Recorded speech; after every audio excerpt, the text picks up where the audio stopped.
Hello everyone, आज हम लोग 10th के मैथ्स के पहले टॉपिक के बारे में पढ़ेंगे, जीएसटी। ये आप लोगों को पता होगा कि अभी जल्दी ही गवर्नमेंट ने इंट्रोड्यूस करा है, तो हमारे कोर्स में भी ये पिछले साल से इंक्लूड हुआ है। 2019 से ये जीएसटी हमारे कोर्स में इंक्लूड हुआ है। अच्छा, जीएसटी पढ़ने के पहले हम लोग कुछ टर्म्स के बारे में जान लेंगे कि ये टर्म्स क्या हैं, क्योंकि जब तक हमको इन टर्म्स के बारे में नहीं पता होगा तब तक हम लोगों को कई सारे जो लैंग्वेज क्वेश्चंस आते हैं, जो प्रॉब्लम क्वेश्चंस आते हैं, उनमें ये समझने में दिक्कत आएगी आखिर क्वेश्चन कह रहा है। तो पहले हम लोग इन टर्म्स के बारे में जानते हैं कि ये टर्म्स क्या है। देखिए, सबसे पहले तो जीएसटी का फुल फॉर्म क्या होता है? Goods and service tax. यानी गुड्स का मतलब जो प्रोडक्ट्स हैं, ऑब्जेक्ट्स हैं जिनको हम लोग परचेज करते हैं या बेचते हैं, तो उन पे जो टैक्स लगता है, प्लस सर्विस का मतलब जैसे बहुत सारे तरह की सर्विस हम लोग लेते हैं, बैंक की सर्विस है, लॉकर सर्विस है, इंश्योरेंस सर्विस है, तो कई तरह की सर्विस हम लोग लेते हैं, उस सर्विस पर भी टैक्स पे करा जाता है। तो ये होता है गुड्स एंड सर्विस टैक्स। ये गवर्नमेंट डिसाइड करती है कि किस प्रोडक्ट पर कितना टैक्स लगेगा।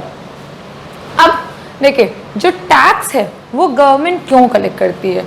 देखिए, गवर्नमेंट को बहुत सारे काम करने हैं, जैसे कंस्ट्रक्शन को लेकर के है, या हमारी आर्मी को बहुत सारी सर्विसेज प्रोवाइड करना है, हमारी कंट्री के लिए आर्म्स लाने हैं, हमारी कंट्री में बहुत सारे डेवलपमेंट के लिए, स्कूल्स के लिए, कॉलेजेस के लिए, हॉस्पिटल्स के लिए, किसानों को जो धन देते हैं खेती करने के लिए, तो इन सब के लिए गवर्नमेंट को पैसा चाहिए। और गवर्नमेंट खुद तो नोट छाप करके अपने लिए पैसा लाएगी नहीं, हर चीज़ का एक फॉर्मेट होता है।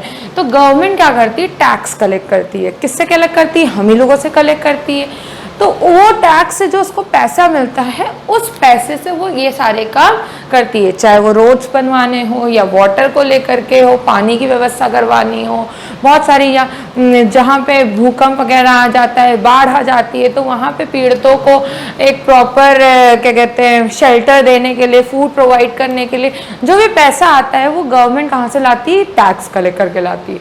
और जो टैक्स कलेक्ट होता है वो दो तरीके से कलेक्ट होता है। टैक्स जो गवर्नमेंट कलेक्ट करती है वो दो तरीके से कलेक्ट करती है, एक डायरेक्ट टैक्स होता है और एक इनडायरेक्ट टैक्स होता है।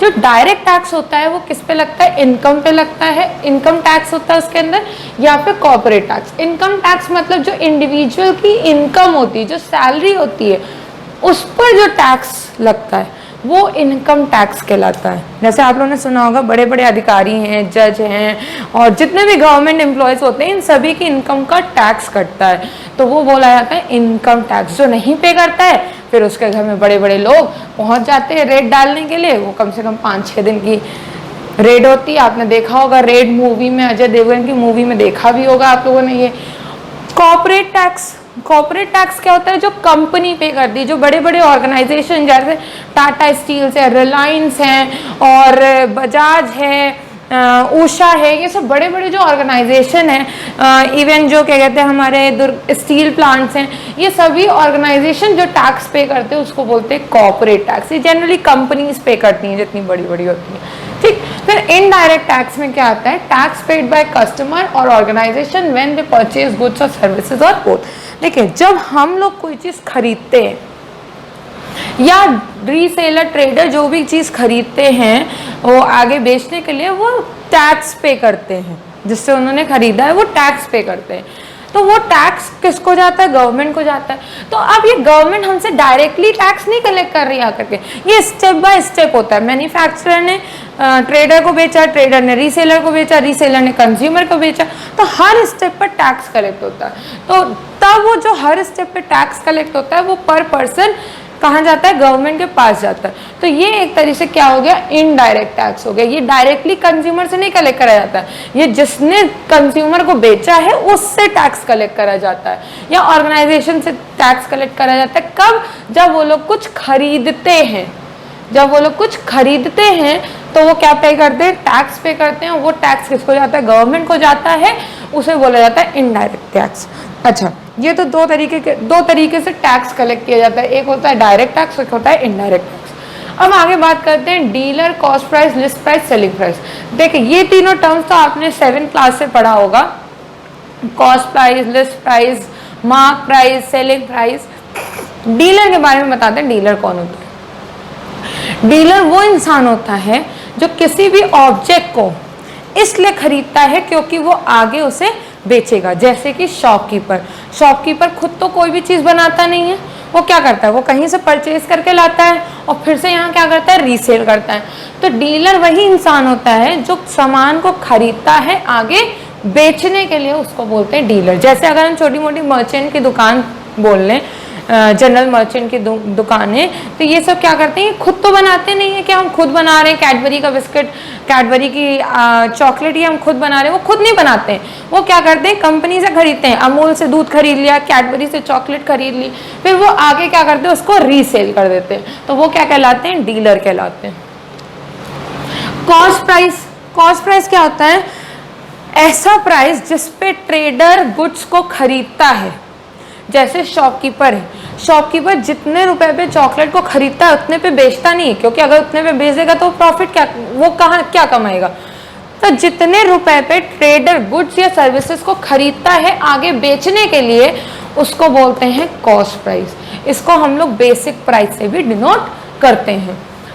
लिस्ट प्राइस क्या होता है, अब आप देखते होंगे कि जब भी कोई चीज खरीदते हैं, जैसे ये मार्कर है, इस मार्कर में यहाँ पे MRP लिखा हुआ है, इस जगह पर MRP लिखा हुआ है, तो ये क्या है, मार्क प्राइस है या लिस्ट प्राइस है या इसको कोटेड प्राइस भी बोलते हैं। जो भी प्रिंट होकर के आता है किसी भी चीज पर प्राइस, चाहे वो मोबाइल का डिब्बा हो या AC का डिब्बा हो या फिर क्या कहते हैं बुक्स पर प्रिंट होता है प्राइस, तो उसको बोलते हैं प्रिंटेड प्राइस।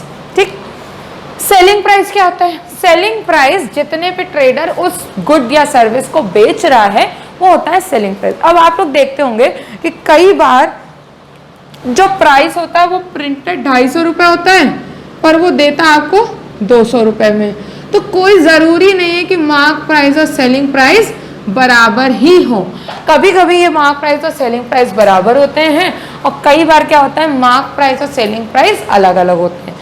कब अलग होते हैं, अगर ट्रेडर हमको डिस्काउंट दे रहा है तो क्या होगा कि मार्क प्राइस में से डिस्काउंट माइनस हो जाता है और वो बन जाता है सेलिंग प्राइस। हमेशा हमेशा डिस्काउंट जो लगेगा वो मार्क प्राइस पे लगता है, कभी भी वो सेलिंग प्राइस पर नहीं लगता है। सेलिंग प्राइस क्या होता है, जब लिस्टेड प्राइस में से हम डिस्काउंटेड प्राइस हटा देते हैं तो वो क्या बन जाता है, सेलिंग प्राइस। अब देखिए GST में क्या क्या होता है। GST comprises of what, CGST, IGST, SGST।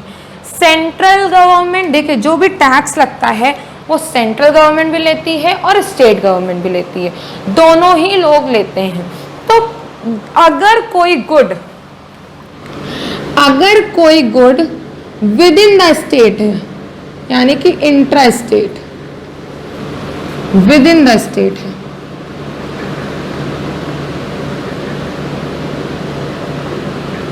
With in the state खरीद के बेच दिया गया। जैसे मान लीजिए अगर हम बाटा की बात करें, बाटा कंपनी वालों जूते बनाते हैं, तो क्या हुआ, उन्होंने जहां खरीदा वहीं पे बेच दिया। विद इन यूपी में बनाया, यूपी में ही खरीदा, यूपी में ही बेच दिया, तो वो क्या होगा, इंट्रा स्टेट होगा। वो कैसी सेल होगी, इंट्रा स्टेट सेल होगी।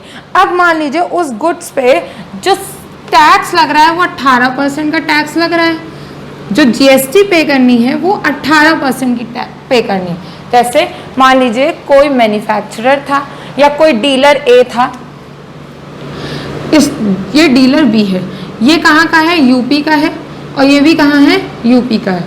इसने यूपी में ही सामान को बेच दिया, बाहर नहीं गया, तो क्या होगा, जो टैक्स यहाँ पे लगेगा, जो 18% GST लगेगी, वो क्या कही जाएगी, इंट्रा स्टेट GST। और वो किसमें बच जाती, सेंट्रल और स्टेट में। यानी कि जो 18% है ये 9% चली जाएगी सेंट्रल गवर्नमेंट के पास और 9% चली जाती है स्टेट गवर्नमेंट के पास, बराबर बटती है। अगर कहाँ है, विद इन द स्टेट है, एक ही स्टेट के अंदर कोई चीज बिक रही है तो वो आधी किसके पास जाएगी, उसमें का जो टैक्स कलेक्ट होगा वो आधा सेंट्रल गवर्नमेंट के पास जाता है और आधा स्टेट गवर्नमेंट के पास जाता है।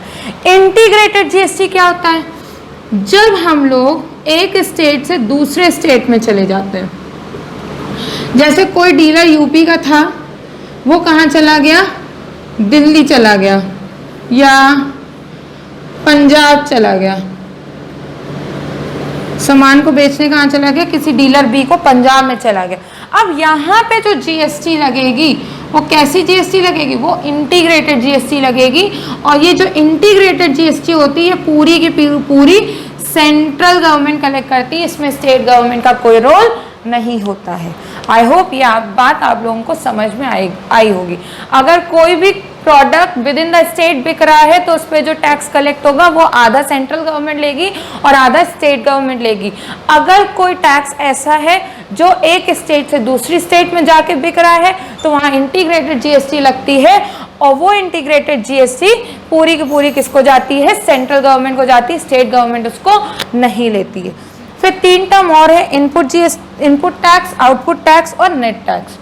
इनपुट टैक्स, आउटपुट टैक्स और नेट टैक्स हमें आपको एक छोटे से एग्जाम्पल से बताएंगे तो ज्यादा क्लियर होगा। इसको रब कर दूं।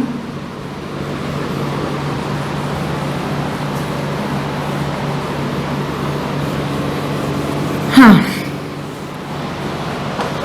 सपोज करिए एक डीलर ए है हमारा, या यूं मान लीजिए ये मैन्युफैक्चरर है हमारा। इसने किसी डीलर बी को वो प्रोडक्ट बेचा रीसेल करने के लिए। ये कौन है, डीलर है। ये किसको बेचेगा, किसी कंज्यूमर सी को बेचेगा।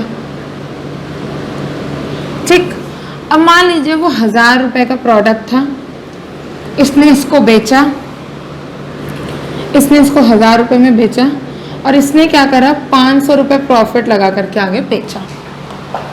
क्वेश्चन समझ में आया? कोई मैन्युफैक्चरर ए था, उसने डीलर बी को 1000 रुपए का प्रोडक्ट बेचा।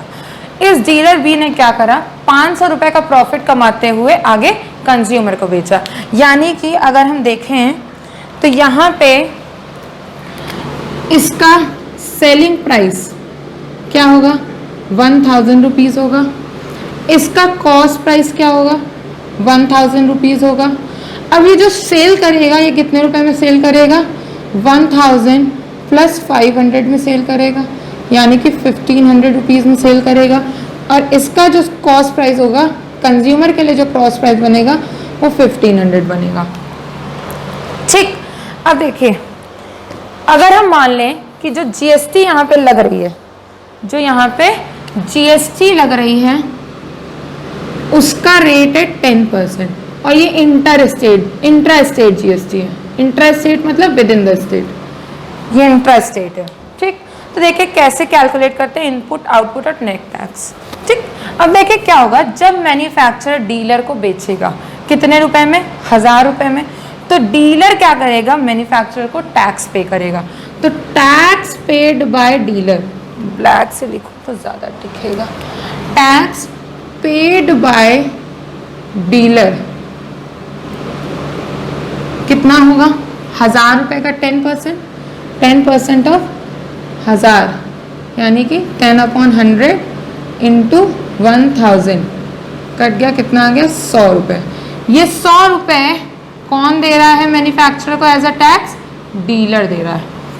अब डीलर क्या कर रहा है, आगे कंज्यूमर को बेच रहा है, तो ये कंज्यूमर से टैक्स लेगा। डीलर क्या करेगा, कंज्यूमर से टैक्स रिसीव करेगा।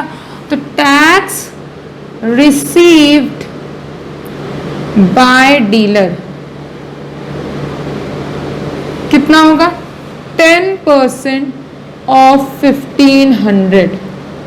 10% ऑफ 1500 का मतलब हो गया 10 इंटू 15, यानी कि 150 रुपए।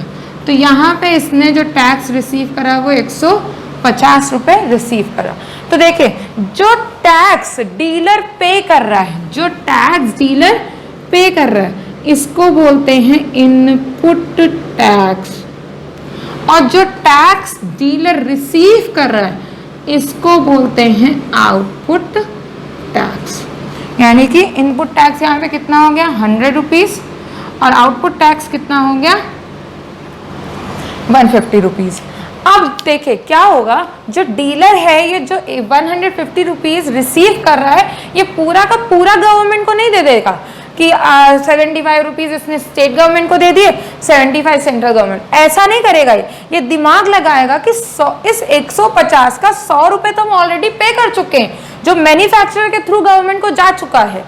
तो हम 100 रुपये क्या करेगा, ये अपना रख लेगा, और केवल 50 रुपए ये क्या करेगा, गवर्नमेंट को पे करेगा। तो नेट टैक्स क्या होता है, tax paid by dealer to government, tax paid by dealer to government, और ये किसके बराबर होता है, आउटपुट माइनस इनपुट टैक्स के बराबर, output tax minus input tax के बराबर होता है। यानी कि ये केवल कितना रुपए पे करेगा, 50 रुपए पे करेगा, ये पूरा रुपया नहीं पे करेगा, ये केवल 50 रुपए पे करेगा।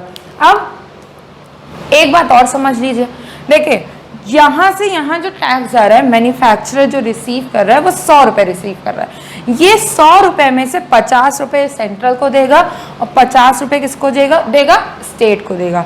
यहां तक बात समझ में आई, ठीक। और ये डीलर क्या कर रहा है, 50 रुपए पे कर रहा है, तो 50 रुपए में से 25 रुपए वो सेंट्रल को देगा और 25 रुपए स्टेट को देगा, ठीक। अब जो कंज्यूमर है, कंज्यूमर टोटल कितना प्राइस पे करेगा बच्चों, कंज्यूमर जो है कॉस्ट प्राइस इसकी कितनी है, 1500 रुपए, प्लस ये टैक्स भी देगा, और टैक्स टोटल कितना रुपए देगा, ये 150, यानी कि इसकी टोटल कॉस्ट क्या हो जाएगी, 1500 प्लस 150 रुपए, 1500 प्लस 150 रुपए, 0.5 1650 रुपए। जो भी टैक्स होता है वो हमेशा फाइनल परचेज प्राइस पे जुड़ता है, कभी भी वो कॉस्ट प्राइस पे टैक्स नहीं लगता है, वो फाइनल परचेज प्राइस पे, वो यहाँ पे नहीं लगेगा, जो ये जितने पे ये सेल करेगा, यानी कि जो फाइनल परचेज प्राइस होगा उसी पर टैक्स लगता है, ठीक। यहां तक बात आप लोगों को समझ में आ गई होगी, आए हो। चलिए अब आगे बढ़ते हैं, कुछ क्वेश्चंस करते हैं। ये सारी बातें आप लोगों को समझ में आ गई होगी, नहीं समझ में आई होगी तो एक बार और रिपीट करके देखिएगा, क्लियर हो जाएंगी चीजें। और अब बाकी जो बची हुई चीजें थोड़ी बहुत अगर रह गई होंगी तो आगे क्वेश्चन में हम लोग देख लेंगे कि क्या रह गया है, या और क्लियर हो जाएगा आप लोगों को क्वेश्चन से।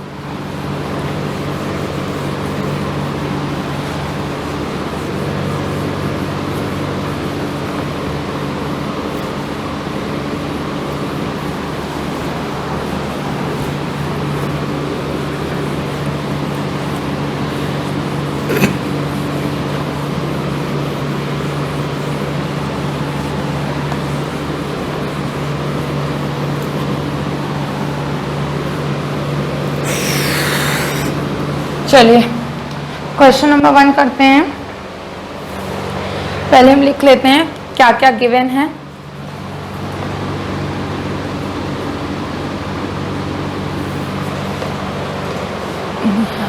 वाटर,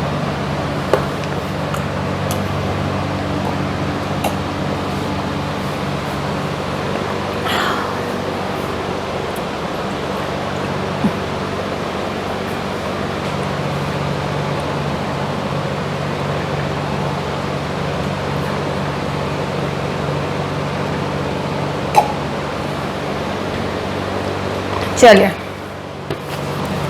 देखते हैं क्या क्या गिवन है। A, B, C be 3 traders belonging to different state. A, B, C 3 traders हैं जो अलग अलग स्टेट को बिलोंग करते हैं। Trader A sell some goods to trader B for ₹500। A B को 500 रुपए में कुछ गुड्स सेल करता है, and trader B sell some goods and service to trader C. ये बी जो है सी को कुछ गुड्स और सर्विस सेल कर देता है at a profit of 200 rupees, profit पर बेचता है। Calculate the tax liability of B if the rate of GST is, rate of GST is 12%. We have to find tax liability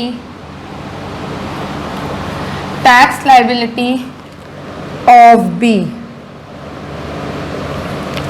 Okay, let's see what's the tax liability of B. Tax liability का मतलब net tax paid by B. Net tax paid by B, कितना B ने tax पे करा है। चलिए बड़ा आसान सा क्वेश्चन है ये तो। A जो है 500 500 रुपए में बी को पे कर रहा है, बी को सामान बेच रहा है, यानी कि बी जो टैक्स पे करेगा ए को, वो किस पर पे करेगा? 500 रुपए पे। और हमने क्या बताया था कि जो ट्रेडर पे करता है टैक्स वो क्या कहलाता है? Input tax. यानी कि इनपुट टैक्स हम निकाल लेते हैं पहले, input tax of B, B का इनपुट टैक्स कितना होगा?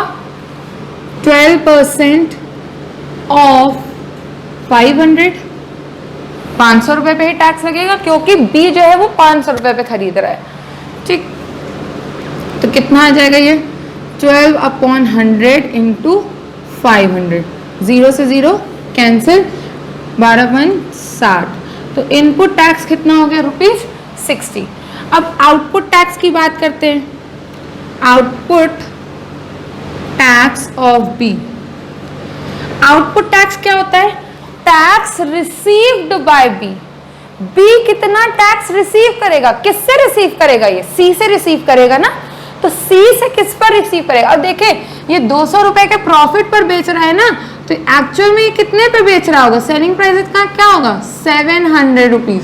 तो ये जो टैक्स रिसीव करेगा वो 700 रुपए पे रिसीव करेगा, 200 पे नहीं रिसीव करेगा। कितने पे?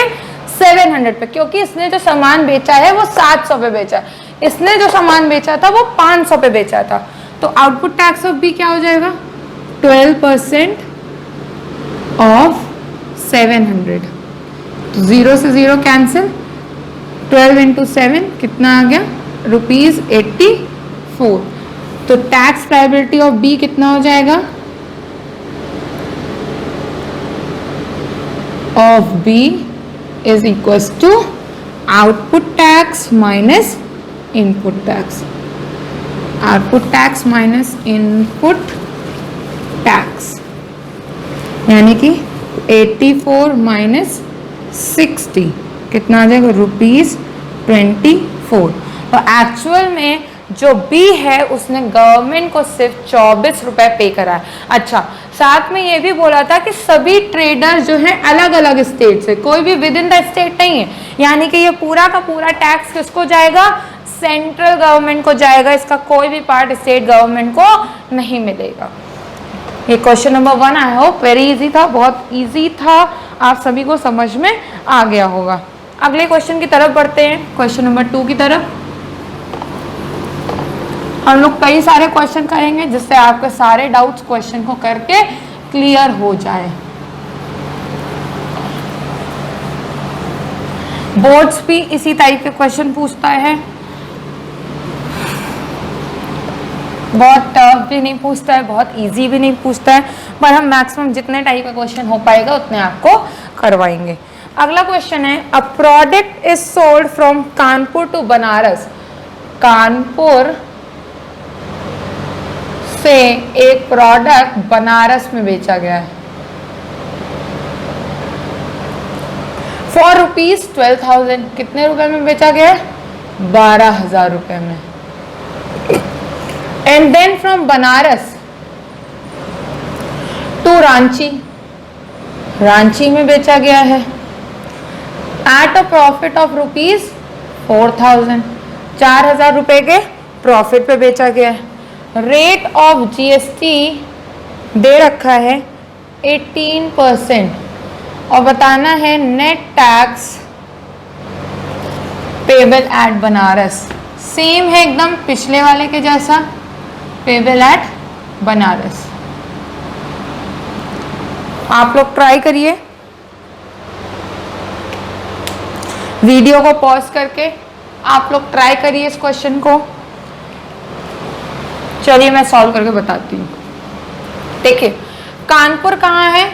यूपी में। बनारस भी कहाँ है? यूपी में। पर रांची कहाँ है? झारखंड में। हमको लेकिन निकालना क्या है? Net tax paid bye payable eight Banaras, ये निकालना है।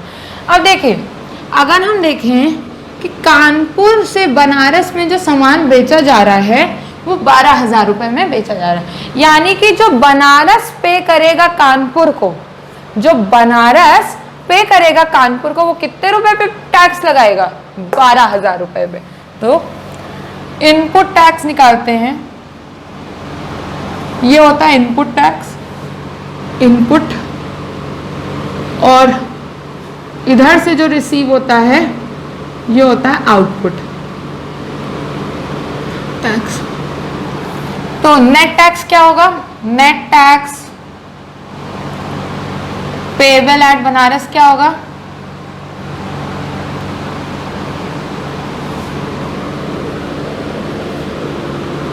Output tax minus input tax, output tax minus input tax. Output tax क्या होगा?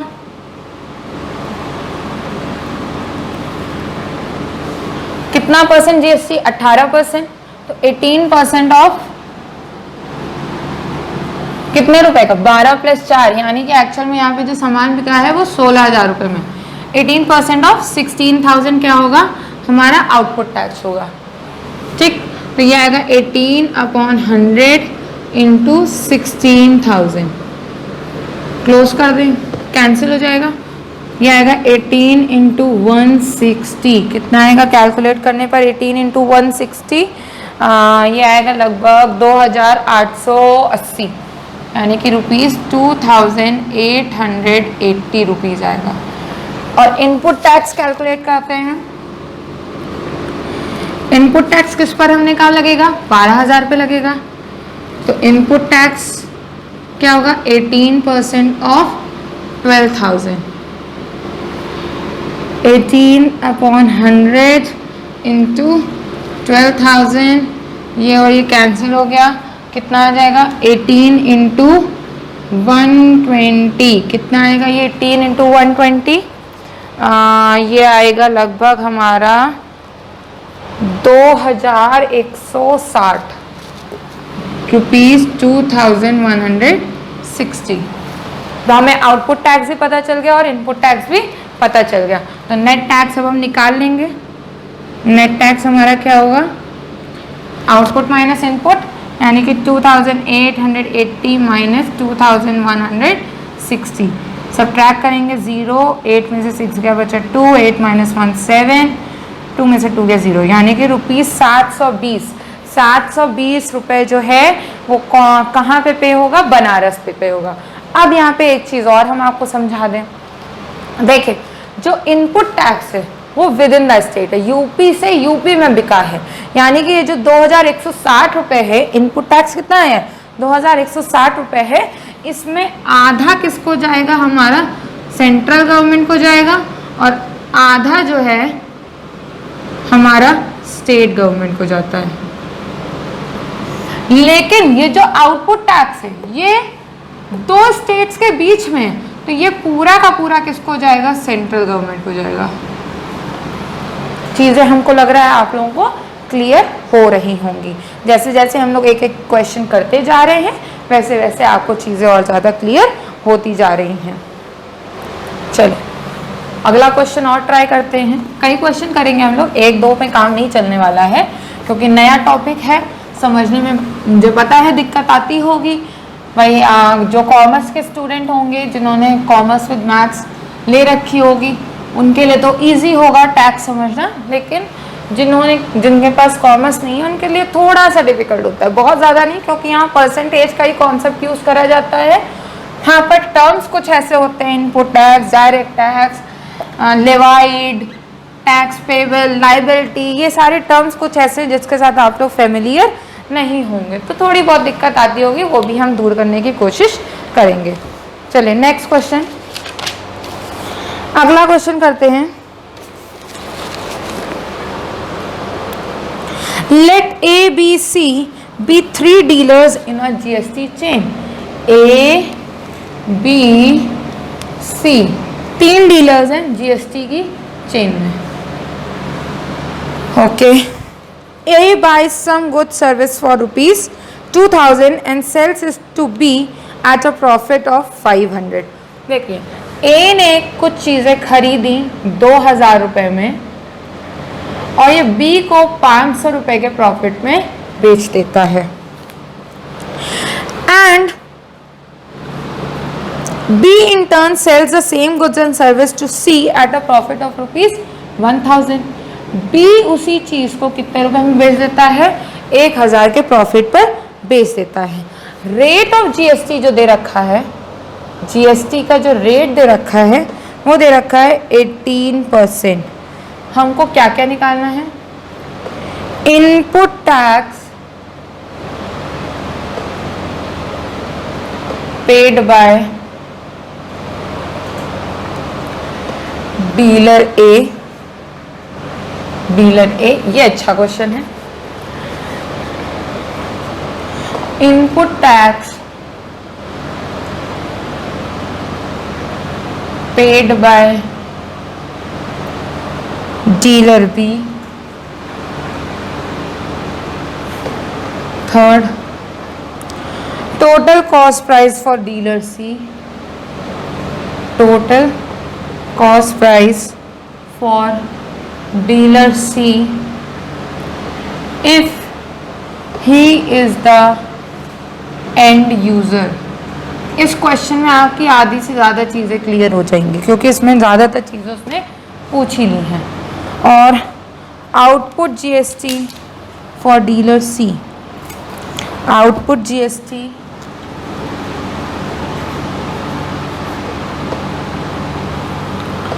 For dealer C,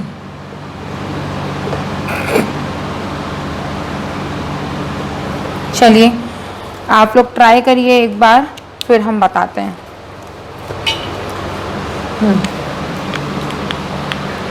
video pause करके ट्राई किया करिए। चलिए करते हैं सॉल्यूशन।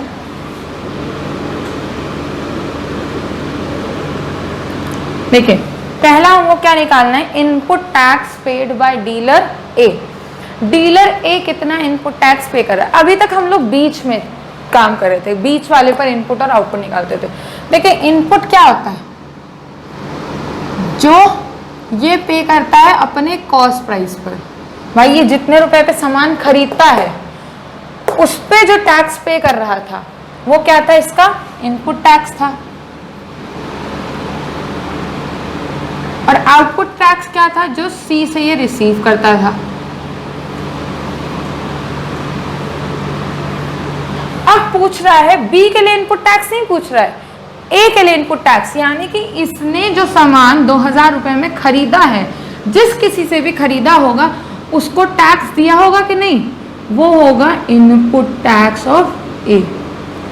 अब ये कितने रुपए में सामान को खरीदा? 2000 में सामान को खरीदा है, तो ए जो टैक्स पे करेगा वो कितने रुपए पे करेगा? 2000 रुपीज पे करेगा। तो 2000 रुपीज क्या हो जाएगा? ए का इनपुट टैक्स हो जाएगा। तो for dealer A input tax is equals to 18% of 2000। कितना आ जाएगा ये? 18/100 इंटू 2000।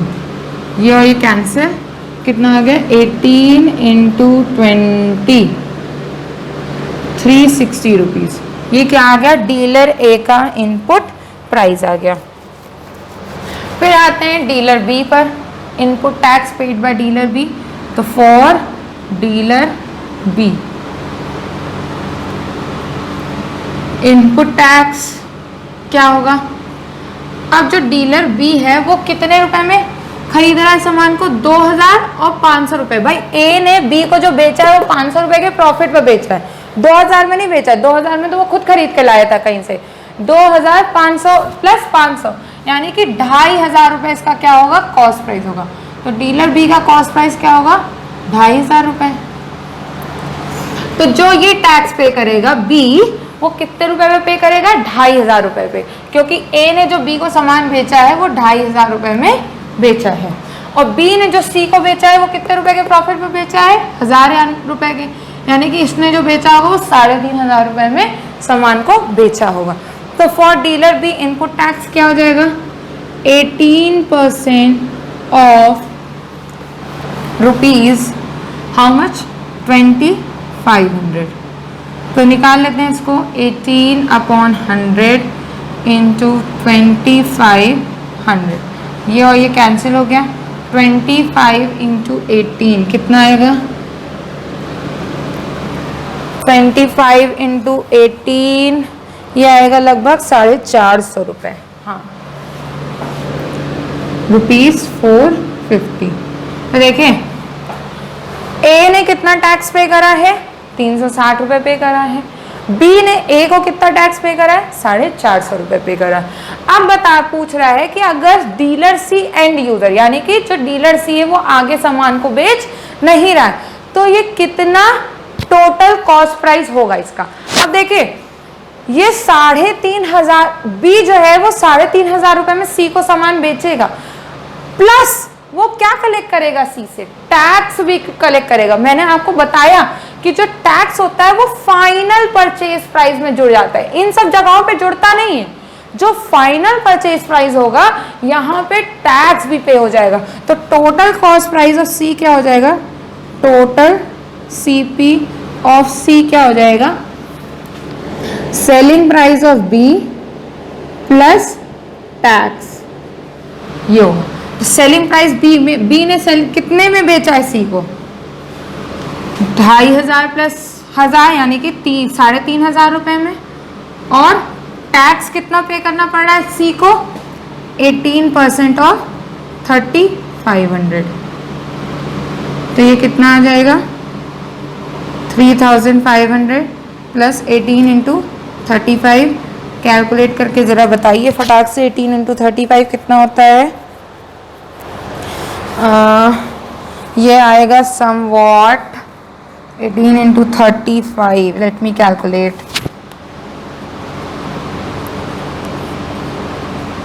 5 के बचे 630 आएगा, यानी कि 3,500 प्लस 630 रुपये। तो ये हो गया ₹4130।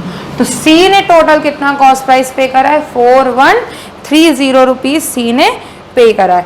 अब देखिए पूछ रहा है कि output GST for the dealer. अब आउटपुट जीएसटी क्या होता? अगर ये कहीं से टैक्स को रिसीव करता, अगर ये कहीं से टैक्स को रिसीव कर रहा होता तो इसके लिए आउटपुट टैक्स होता, आउटपुट जीएसटी आता। लेकिन सी तो कहीं से टैक्स को रिसीव ही नहीं कर रहा है, सी तो एंड यूजर, इसने तो आगे सामान को बेचा ही नहीं है, तो इसके लिए आउटपुट जीएसटी क्या हो जाएगा? 0 हो जाएगा। जैसे देखिए इसने बेचा है बी को, तो इसके लिए आउटपुट टैक्स क्या होगा? जो ये यहाँ से रिसीव कर रहा होगा, बी से जो भी ये रिसीव करेगा वो इसके लिए आउटपुट होगा, पर इसके लिए इनपुट होगा। क्योंकि ये रिसीव कर रहा है तो इसके लिए आउटपुट है, ये पे कर रहा है तो इसके लिए इनपुट है। यहाँ पे ये पे कर रहा है तो ये इनपुट हो जाएगा, ये कहीं से रिसीव करता तो आउटपुट। हमने आपको क्या बताया? इनपुट होता है, इनपुट होता है टैक्स पेड, टैक्स पेड, और आउटपुट होता है टैक्स रिसीव। फिर से एक बार क्लियर कर देती हूँ, टैक्स रिसीव। देखिए ए जो है टैक्स जो पे करेगा, कितना रुपए पे कर रहा था? 360 रुपए पे कर रहा था, तो ए के लिए इनपुट टैक्स कितना हो गया? 360 रुपए। लेकिन ये रिसीव किससे कर रहा है? बी से रिसीव कर रहा है। बी से कितना रुपए रिसीव कर रहा है? 450 रुपए। तो बी का इनपुट टैक्स ए का आउटपुट टैक्स होगा। अब बी कितना पे कर रहा है? 450 रुपए, तो ये इनपुट टैक्स हो गया। बी रिसीव कितना कर रहा है सी से? 630 रुपए, तो ये इसका आउटपुट टैक्स हो गया। सी पे कितना कर रहा है? 630 रुपए, तो ये सी का इनपुट टैक्स हो गया। अगर सी कहीं से रिसीव कर रहा होता तो वो उसका आउटपुट टैक्स होता, लेकिन क्योंकि सी को आगे सामान को बेच ही नहीं रहा है तो आउटपुट जीएसटी ऑफ डीलर सी कितना हो जाएगा? 0 रुपीज हो जाएगा। आई होप क्लियर हुआ होगा आपको।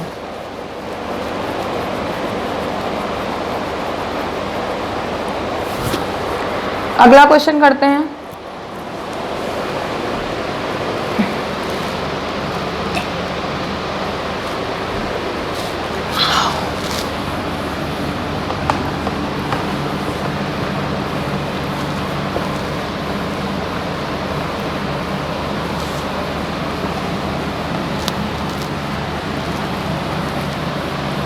बार बार देखिए, टर्म्स को समझिए, तभी चीजें क्लियर होंगी।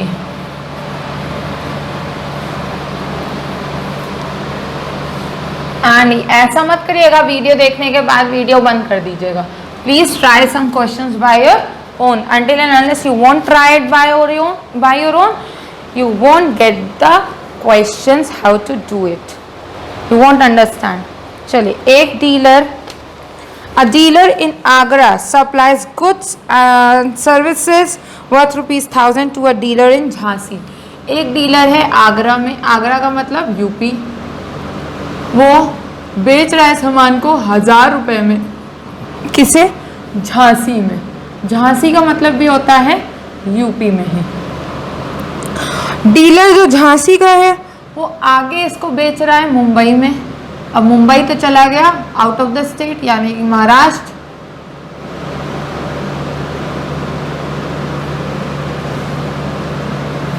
कितने रुपए में बेच रहा है? 600 रुपए के प्रॉफिट पर बेच रहा है। Assuming that the dealer in Mumbai is the end user, ये कौन है? एंड यूजर, यानी कि ये फाइनल परचेज प्राइस होगा, तो टैक्स यहाँ पे ऐड हो जाएगा। रेट ऑफ जीएसटी हमको दे रखा है 12%। हमें क्या क्या निकालना है? Input tax for dealer in Jhansi, dealer in Jhansi.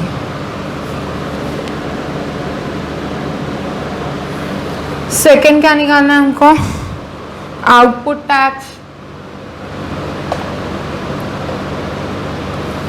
For dealer in Jhansi.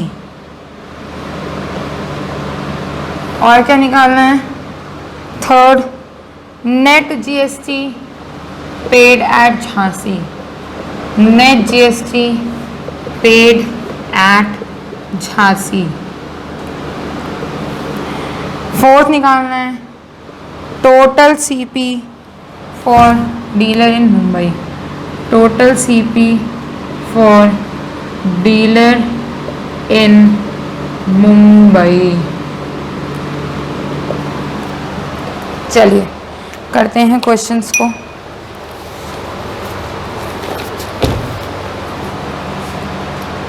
Okay, देखिए, आगरा से कोई डीलर है, उसने झांसी में सामान को बेचा है, और झांसी का कोई डीलर है, उसने मुंबई में सामान को बेचा है।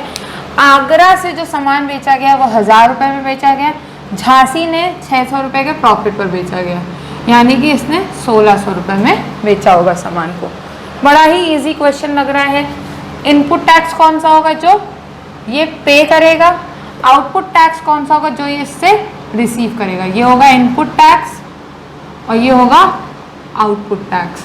किसके लिए? झांसी के लिए होगा। अभी हम मुंबई और आगरा की बात नहीं कर रहे। इनपुट टैक्स क्या होता है? Tax paid. और आउटपुट टैक्स क्या होता है? Tax receive. तो टैक्स पेड, टैक्स रिसीव्ड। ठीक, इनपुट टैक्स।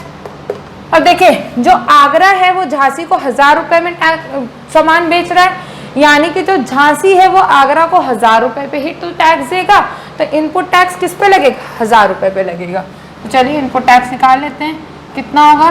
12% ऑफ 1000। कितना आ जाएगा? 12/100 इंटू 1000। ये कैंसिल हो गया। कितना आ गया? ₹120, यानी कि 60 रुपये इसके किसका हो जाएंगे? सेंट्रल गवर्नमेंट को, और 60 रुपये इसके किसको हो जाएंगे? स्टेट गवर्नमेंट को। ऐसा क्यों? क्योंकि ये विद इन द स्टेट है। ठीक। Output tax for dealer in Jhansi. अब ये आउटपुट टैक्स जो है ये किससे ले रहा है? मुंबई से ले रहा है। तो मुंबई से कितने रुपए पे लेगा? 1600 रुपये पे, क्योंकि ये कितने रुपए में बेच रहा है सामान? 1600 रुपये में बेच रहा है। तो 12% ऑफ 1600 निकाल लेते हैं। कितना आएगा? 12/100 इंटू 1600। 12 इंटू 16 12 72 12 6 72 और 120 72 और 120 कितना आ जाएगा? 192। यस, ₹192। अब देखें ये जो है ये एक स्टेट से दूसरे स्टेट में बिक रहा है, यानी कि यहाँ पे जो टैक्स रिसीव होगा, जो टैक्स ये पे करेगा वो किसको जाएगा, पूरा का पूरा सेंट्रल गवर्नमेंट को जाएगा। ठीक, तो ये हो गया इसका इनपुट टैक्स कितना रुपए आ गया, 120 रुपए आ गया, और आउटपुट टैक्स कितना आ गया, 192 रुपए आ गया। तो net GST paid at Jhansi कितना हो जाएगा, output tax minus input tax कितना हो जाएगा, ये ₹192 माइनस ₹120 कितना आ गया, 29 माइनस 2 7, यानी कि ₹72। तो ये पूरा 72 रुपए कहाँ जाएगा, गवर्नमेंट को चला जाएगा। अब total CP for dealer in Mumbai, अब ये जो मुंबई है, मुंबई में ये टोटल कितना प्राइस पे करेगा, ये 1600 रुपए तो देगा ही देगा, साथ में ये 192 रुपए का टैक्स भी पे करेगा, क्योंकि ये एंड यूजर है इसलिए यहाँ पे टैक्स ऐड हो जाएगा, इन सब जगहों पे टैक्स ऐड नहीं होगा। ठीक, तो टोटल कॉस्ट प्राइस कितना हो जाएगा, ₹1600 प्लस टैक्स, कितना टैक्स होगा, ₹1600 प्लस 12% ऑफ 1600, तो वो आ गया 1600 प्लस 192 कितना आ गया, 2972 नहीं सॉरी 1792 रुपए में एंड यूजर ने उस प्रोडक्ट को खरीदा। मैक्सिमम टाइप ऑफ क्वेश्चन हम आपको करवा ही चुके हैं, अब इसमें कोई और ज़्यादा टाइप बची नहीं है, तो I want you all to try the questions by your own. If you have any query, you can ask me in the comments. Thank you and have a nice day ahead.